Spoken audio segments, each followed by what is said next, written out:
Pasca tragedi di suasana di depan Stadion Kanjuruhan Malang, Jawa Timur masih mencekam usai laga Arema melawan Persebaya. Puluhan ambulans selalu lalang mengangkut para korban yang berjatuhan. Lebih dari 100 korban mendapatkan perawatan di sejumlah rumah sakit.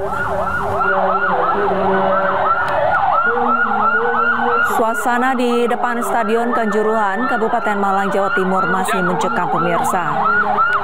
Kondisi ini masih terjadi walaupun usai laga Arema FC melawan Persebaya Surabaya. Puluhan ambulans selalu lalang mengangkut para korban yang berjatuhan dalam tragedi di Stadion Kanjuruhan pada Sabtu malam. Pantauan di lokasi sejumlah ambulans menuju dua lokasi rumah sakit terdekat, yaitu Rumah Sakit Wafa Husada Kepanjen dan RSUD Kanjuruhan Malang. Sementara di sejumlah rumah sakit terdekat, ratusan orang mendapatkan perawatan serta sebagian lainnya masih mencari anggota keluarganya.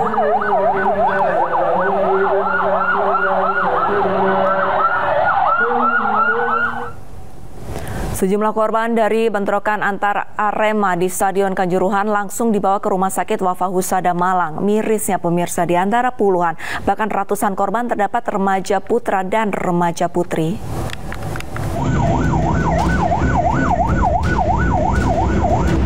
Pasca bentrokan maut antar supporter Arema di Stadion Kanjuruhan, Kabupaten Malang, Jawa Timur, sejumlah rumah sakit langsung dipenuhi korban dan keluarga korban. Salah satunya adalah di Rumah Sakit Wafa Husada Malang. Mobil ambulans berlalu lalang menjemput dan mengantarkan korban dari lokasi kejadian ke rumah sakit. Para korban yang sudah mengidentifikasi kerabatnya ada yang langsung membawanya. Namun belasan korban meninggal lainnya masih berada di rumah sakit untuk identifikasi dan dijemput oleh pihak keluarga. Mirisnya, dari sekian banyak korban, diantaranya terdapat remaja putri yang meninggal. Sementara untuk korban luka masih mendapatkan perawatan intensif. Pemkab menyatakan akan menanggung semua biaya korban luka. Kedua, yang sehat sudah diantarkan seluruh rumah sakit untuk dirawat tanpa melihat identitas, karena sebagian tidak bawa identitas. Itu tadi laporan bagaimana rawat semuanya rawat, biaya semua yang nanggung nanti kabupaten.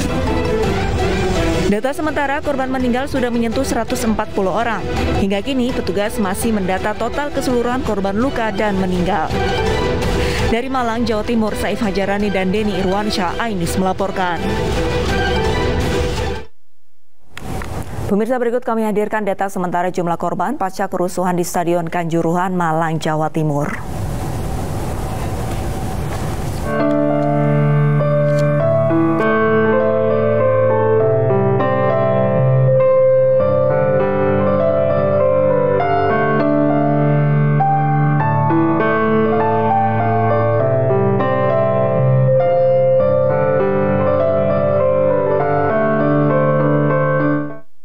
Pemirsa, kami masih akan melanjutkan dialog bersama pengamat sepak bola. Ada Bang Effendi Syaputra. Bang Effendi melanjutkan, tadi Abang sempat menjelaskan ada kemungkinan ini FIFA akan memberikan sanksi kepada Indonesia dengan adanya kerusuhan pada Sabtu malam di Malang.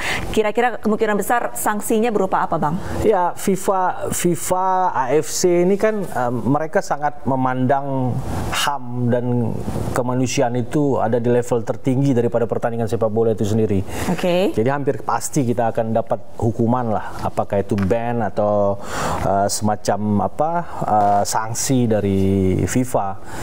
Amatan saya yang paling dekat mungkin Piala Dunia ini akan dipindahkan gitu loh, karena dianggap tidak aman untuk diselenggarakan di Indonesia.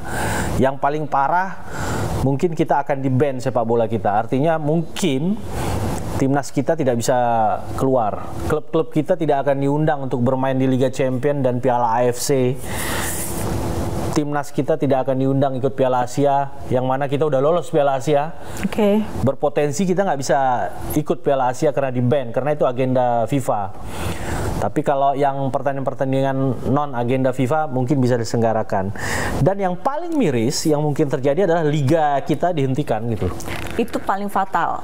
Paling fatal karena itu berkaitan dengan nasib banyak orang. Sepak bola kita sekarang berkembang dan ini menjadi ekonomi baru. di tengah pasca COVID, semua pemain ceria lagi, tidak hanya pemain, pelatih, wasit, pedagang UMKM, banyak orang-orang terbantu kehidupannya dengan sepak bola ya. Tidak hanya pemain bola dan pelatih bola, semua pelaku UMKM, komentator sepak bola, pengamat sepak bola, penulis, wartawan, semua menggantungkan hidupnya di sepak bola, ya terancam lagi gitu loh.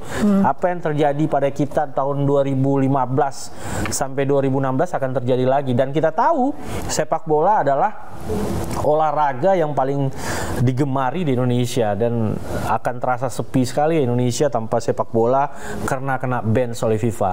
Jadi kita berdoa dan kita berharap semoga ya ban-nya atau sanksi yang diberikan tidak akan separah itu.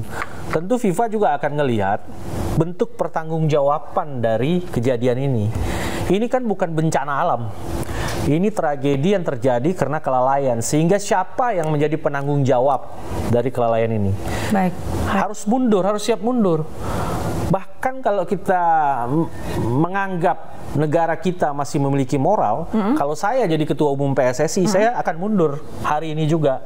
Karena kesalahan ini. Baik, Bang Fendi, kita tahan dulu pemirsa.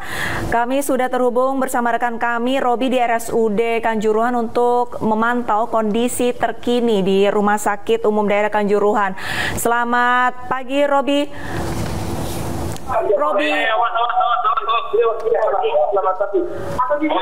Robi, Anda sudah mendengar suara saya, Robi?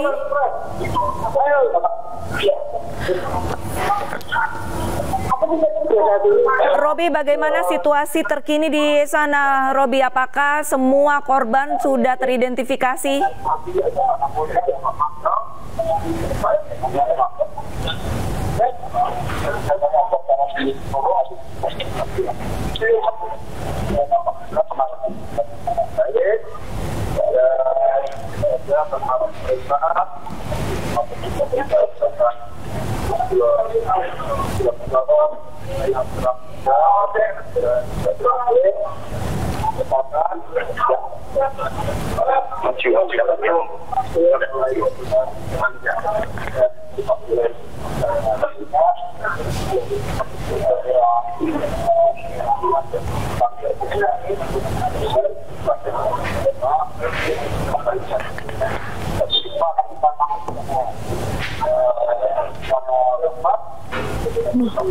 Suaranya kecil banget.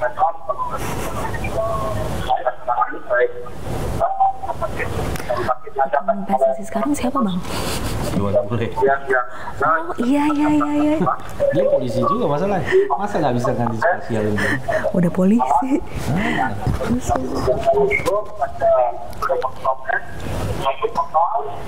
Menpora juga harusnya mundur. Tragedi loh ya. Tragedi olahraga. Cacat. Mestinya mundur, Bang. Mencoreng nama baik.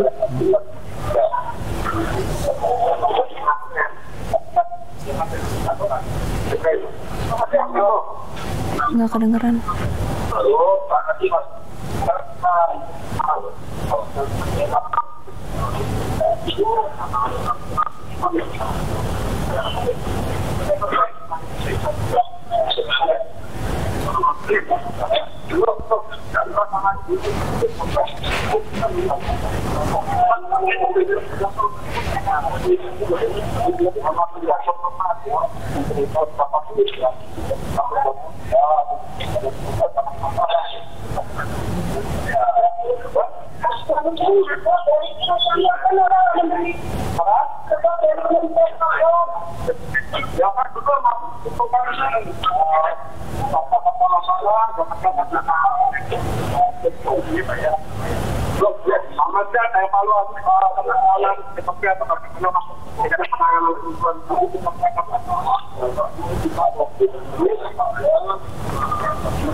Ya pemirsa, tadi merupakan Menko PMK Muhadjir Effendi yang sebenarnya ini dari Presiden Joko Widodo sudah memerintahkan kepada jajarannya untuk segera turun tangan memperbaiki ataupun melihat kondisi adanya kerusuhan di Malang, Jawa Timur pada Sabtu malam. Presiden Joko Widodo juga sempat memerintahkan untuk membentuk tim investigasi untuk mencari tahu di mana akar permasalahan hingga kerusuhan di Stadion Kanjuruhan ini terpicu, dan kami akan melanjutkan dialog bersama Bang Effendi.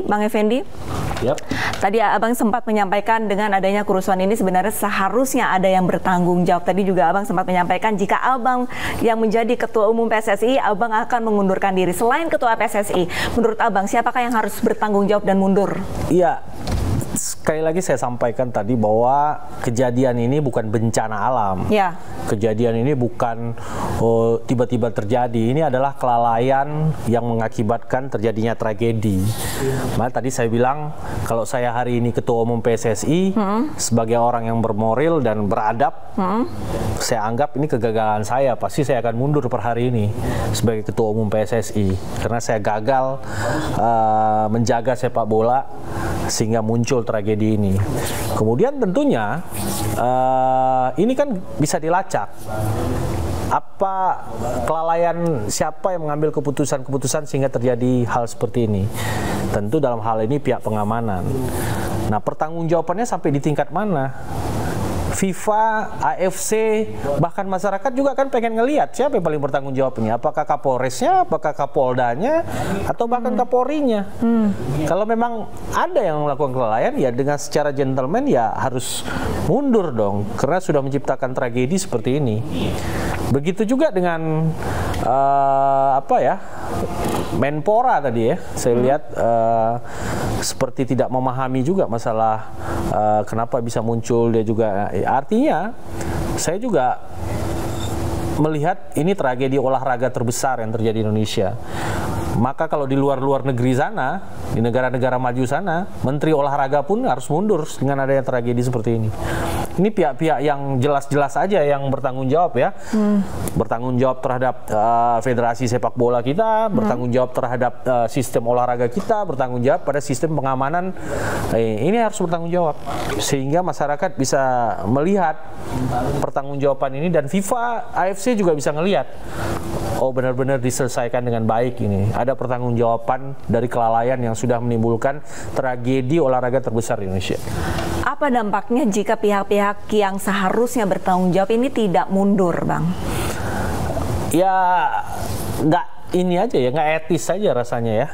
Sudah terjadi tragedi yang sebesar-besarnya seperti ini, ada pihak-pihak yang seharusnya menjadi penanggung jawab, tapi dia ngerasa tidak bersalah, malah ngelempar kesalahan itu kepada pihak lain. Mungkin dia nyalahin klub, dia bisa nyalahin supporter, ini akibat supporternya, nggak bisa. Ini kesalahan terstruktur semua pihak.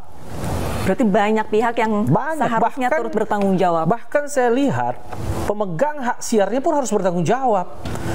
Karena yang saya tahu, yang mengatur semua jadwal-jadwal pertandingan Liga Indonesia ini pemegang hak siar. Dia yang menentukan partai ini harus main jam 8 malam. Karena yang saya baca, Panpel Arema itu sudah mengusulkan kepada LIB selaku operator untuk pertandingan Arema melawan Persebaya ini dimainkan jam 3 sore. Tapi tidak disetujui oleh operator. Saya tahulah alasan operator tidak menyetujui ini ya karena desakan hak siar TV. Karena dia ingin pertandingan ini ditonton begitu banyak dengan ratingnya yang luar biasa. Nah, jadi pertanggungjawaban juga harus diberikan kepada TV, pemegang hak siar Liga ini. Karena kenapa digeser ke jam 8? Padahal panpelnya sudah minta jam 3. Harus tegas soal itu. Pertanggungjawaban moralnya apa gitu loh. Dengan adanya kejadian seperti ini Liga 1 dan Liga 2 ini masih berjalan sampai awal tahun depan, Bang. Untuk kedepannya, apakah nantinya baik itu hak siar ataupun penyelenggara ini akan men-scheduling ulang jam-jam dan tim yang akan bermain nantinya? Ya pasti dong, harus ada evaluasi menyeluruh. Ya kan, akhirnya terjadi gitu loh. Apa yang dikhawatirkan kalau main malam terjadi kerusuhan dan ya terjadi gitu loh. Masa nggak mau evaluasi kita dengan kelalaian yang sudah terjadi seperti ini? Masa TV masih berpikir mencari keuntungan, rating tinggi, tidak mengenyampingkan potensi terjadinya kerusuhan dan hilangnya nyawa, tragedi seperti ini? Jadi kalau saya tarik, saya pernah ngomong ke teman-teman, semua pihak ini sebenarnya salah, punya kesalahannya. Tapi yang saya lihat, yang punya porsi terbesar itu pengamanan. Ada kelalaian dalam mengorganize manajemen chaos di stadion, sehingga menimbulkan kematian begitu banyak. Yang kedua, saya lihat operator, dia bertanggung jawab terhadap scheduling, terhadap jalannya kompetisi. Yang ketiga, pihak pemegang hak siar. Pemegang hak siar yang mengatur pertandingan ini juga punya ini besar, tanggung jawab besar terhadap munculnya tragedi ini. Kemudian Panpel selaku panitia penyelenggara juga punya kesalahan mendasar juga terhadap masalah ini. Kemudian klub dan supporter itu sendiri. Jadi semua pihak ini salah, sehingga harus dievaluasi mana kira-kira harus kita perbaiki sehingga sepak bola kita ke depan bisa lebih baik. Inggris itu berbenah ketika terjadi tragedi Heysel, ketika terjadi tragedi Hillsborough, mereka itu berbenah mencari apa yang menyebabkan hooligan itu menimbulkan kerusuhan, menimbulkan korban jiwa. Akhirnya sekarang kita lihat sendiri sepak bola Inggris tertata rapi dengan industri bisnisnya yang luar biasa gitu. Baik, terima kasih banyak Bang Effendi Syahputra sudah bergabung bersama kami. Semoga dengan adanya tragedi ini sepak bola di Indonesia jadi berbenah, jadi lebih baik dan lebih skematis terhadap nantinya pertandingan-pertandingan diselenggarakan dimanapun daerahnya dan dengan tim apapun. Terima kasih banyak Bang Effendi. Ya, siap, dan kita berharap tidak terjadi lagi di kemudian hari. Amin, amin, amin. Terima kasih.